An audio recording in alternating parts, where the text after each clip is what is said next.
This student is working on stick welding in the 3G position for 7018 rod. We got this student working on his 3G overhead flux core testing.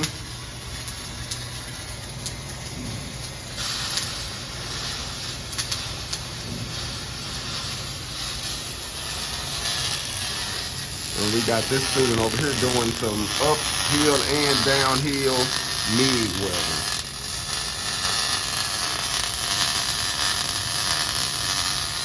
Our goal here at the Academy is to help people gain the sufficient skills of welding so that way they can dive into the employment field from leaving this 16-week program.